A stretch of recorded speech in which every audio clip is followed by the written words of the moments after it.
Yan, ganito. Papakita ko kayo paano mag-switch ng 165 fps sa MP tapos 120 sa BR sa CODM. Yan, ito ay Lenovo Gen 3 na tablet. Pwede to sa Gen 3 pababa. Gen 2, Y70, pwede yan. Yan, una, pakita ko muna sa inyo na 120, 90, 90 to.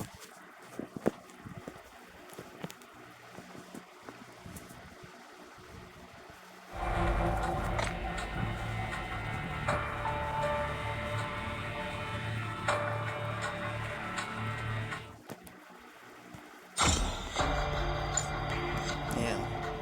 Ayan, sa MP, 120. Sa BR, 90. Gagawin natin yung 120, 120. Una, force stop mo muna to.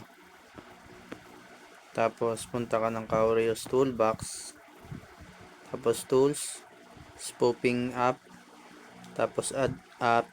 Pinitin mo si CODM. Tapos, device model. Tapos, Lenovo Y700.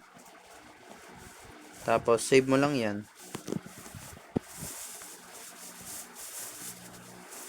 Tapos, okay na yan. Home ka na. Tapos, open mo na ulit si CODM.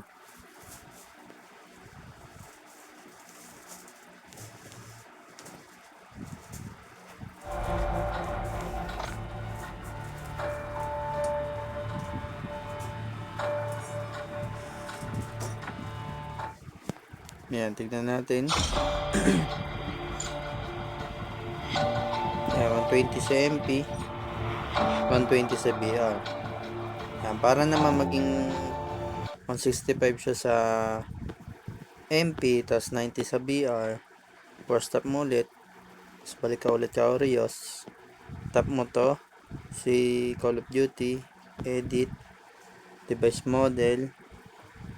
Hanapin mo si OnePlus 16 or 15.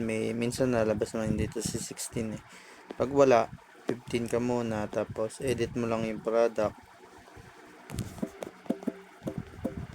Pati yung model. Gawin mo lang PLQ. Pati itong device. Yan. Yan lang yung setup. Tapos save mo. Yan. Tapos open mo na ulit si CODM.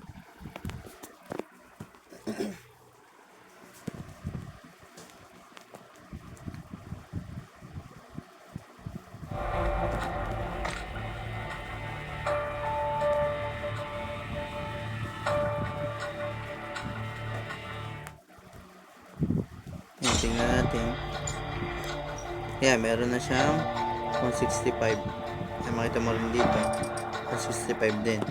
Sa BR 90 lang yan kasi pang 8 elite yung mga 120 na BR. Yan, ganun lang.